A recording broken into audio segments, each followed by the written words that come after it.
So the take-home message from that diagram is that this species is quite tolerant over the waterlogging range. It can put up with quite a degree of waterlogging, or it's happy with none. But it seems to have an absolute requirement for drought, for soil drying in summer, that it doesn't occur at high frequency on constantly moist soils, but it occurs at high frequency when you get a soil drying episode, which is quite a nice ecological message for people that species require stress to hold their place in the community. If you had a stress-free zone, you'd just get one or two big mesophytes that could shoulder out everything else. So that's just the one species. If we then look across a range of all the Carex species, you can see they tend to have different. The dark areas are where they occur more frequently than by chance. So you can see there's a lot of differences between species. I was going to ask you, David, some of them have got, like Carex flacca has got a big band toward, well, yeah, and then there's a random outline splodge, which doesn't seem an obvious thing. Mm-hmm. No, but there's no. That's field data for you. It's got on quite a few of the species. There's that sort of thing, isn't there? Yes.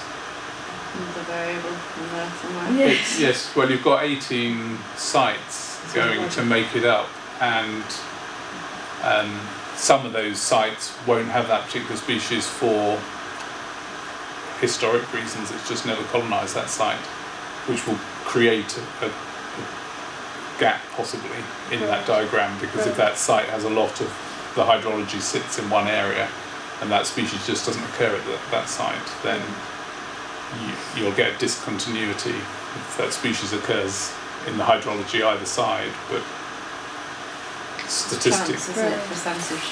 yeah, there is some stochasticity in the thing. So the rules we used before publishing those charts was that we had to have recorded the species at least 100 times, so that you had a decent pool of data to work from. And it had to occur, I think, in 4 separate sites, so that we weren't just showing the idiosyncrasies of a particular site. So the very rare species, like Fritillaria, didn't get their own diagram, because Fritillaria would just be the cricklade water regime.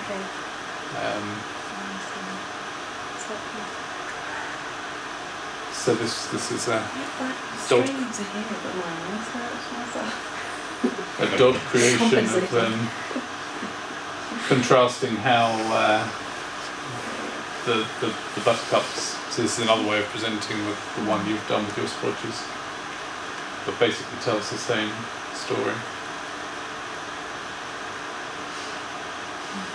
But you can see it's not truly an all or nothing, that many of them spread through a fair amount of the range. And you could say Acris is doing something a bit funny up at the top, where it's missing from several of the boxes and then pops up in those.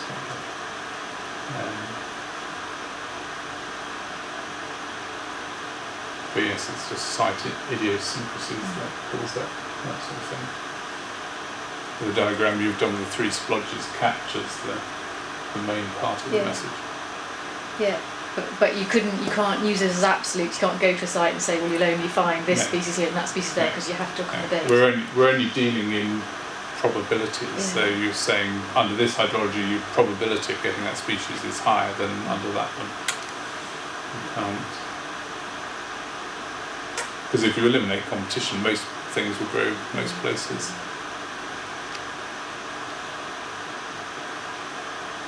I don't think about that. Okay, and that's stepping it up a level to look at communities instead. So what we've done here is, for all the quadrats, assigned them to their nearest community, and then repeated the exercise of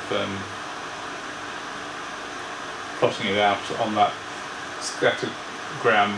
So the symbols are the mean position, and these are the interquartile range, which is good for presentations because it shows each community is distinct in its preference for water regime.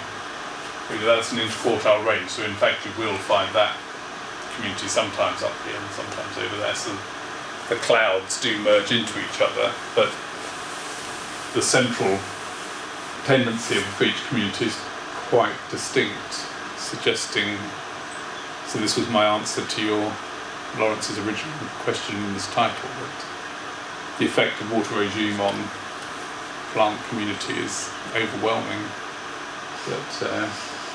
but I think it's the water regime that's really driving it underneath. But you then get all these other factors that cause a lot of variability, and but I suspect if you go, and I'm not saying that SEV or duration above and below thresholds will be the perfect parameter for sand dunes. It might work less well than in meadows, but I suspect there is a hydrological parameter in there somewhere that would explain more than 50% of your variation. So how much does CV explain in the meadows? I'm trying to remember. I think we've had ones that into the 60 percent of combination variation. Of the two, is it? So a combination of the two. Yes, using both SEV parameters together. Yeah, that's clearly a nasty question. Where do you expect the dune size to come in on this one? Somewhere in the MG8 area. I suspect they don't suffer. I would think the 14s are not going to suffer much stress either way, because that wildlife complement suggests that they're not getting dry much of the time. So I'm trying to remember I'd what. go for the limited stress both ways. Yeah, we did because we used this process of just assigning individual quadrats to a community. We did get a certain number came out as SD17, didn't they? Yes, and those were the Agrostis carex Yeah, type. and Agrostis between MG8 and MG13 on that diagram. Yeah, Agrostis carex sits in here there. somewhere, so that's where your SD17s would be. I don't know about the other. I suspect they suffer slightly more drought stress, so they'll be slightly shifted to the right. Yeah. We'll have this discussion again in a year's time. Yeah, given the high drainable porosity of the sand, and therefore your hydrographs are quite smooth and shallow, that is going to drag things into this area, I would say. To get something sitting out here, you have to be on a very low porosity soil, because then you can experience both stresses in quick succession. So Is that because the thresholds are physically close? yes, and the hydrograph is very spiky, because if you get a sudden downpour, it will fill the profile right up because the porosity is so low, it doesn't take much, and then you get 2 dry weeks together and the water table will have died down again. So you tend to get high values for both when the more porous, the peaty soils will drag things down in that direction. Because with high porosity you can have both available water and air present, so have a low stress environment for quite a long time. If you've got very little porosity, it's impossible to have both water and air available at the same time, so you've basically got to have one stress or the other. We've never actually tested a soil where the thresholds flip, but theoretically it's perfectly possible.